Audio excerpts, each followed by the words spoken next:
প্রধানমন্ত্রী আসার আগে যাতে অ্যারেস্ট হয়, নয়তো আমাদের প্রদেশ কংগ্রেসের তরফ থেকে, জেলা কংগ্রেসের তরফ থেকে আমরা প্রধানমন্ত্রীর কাছে রাস্তায় নেমে এই ওনার যে যাওয়ার মন্দিরে যাওয়ার যে পথের মধ্যে সুশৃঙ্খলভাবে আমরা মহিলার হয়ে বিচার চাই, এবং আমরা আশাবাদী এই জিনিসটা আমাদের ওইটুকু যেতে হবে না, এর আগে পুলিশ ব্যবস্থাপনা নেবে।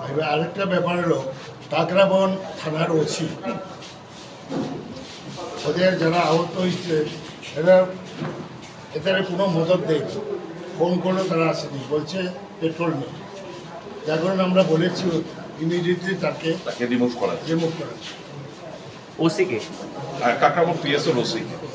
এই মৃত্যুটা, এই হত্যাকাণ্ডটা এড়ানো যেত যদি পুলিশ সময় মতো ব্যবস্থাপনা নেয়। একজনকে তো সাসপেন্ড করা হলো, এএসআই যে উনি প্রতিগত অবস্থা ছিল। এই থানার দায়িত্ব যিনি রয়েছেন উনি হচ্ছে অফিসার ইনচার্জ, সে তার দায়িত্ব এড়াতে পারবে না। এটা শুধু একটা ঘটনা না, এর আগেও অনেকগুলো ঘটনা ঘটেছে এই পরিবারকে কেন্দ্র করে।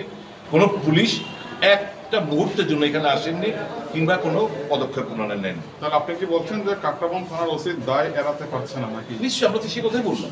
আমরা দেখলাম যার বিরুদ্ধে অভিযোগ রয়েছে বিধায়কের ভাই, ওনার বাড়িতে এই গত মাসখানেক আগে সিএম গিয়েছিল বার্থডেতে।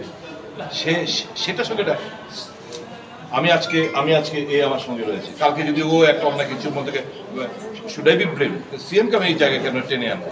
যেতেই পারে, পার্টির সভ্য ইয়েতে যেতেই পারে, কিন্তু সিএম যদি কালকে যদি জন্মদিন হয় নিশ্চয়ই যাবেন না, যেহেতু একটা হত্যাকাণ্ডের সঙ্গে জড়িত।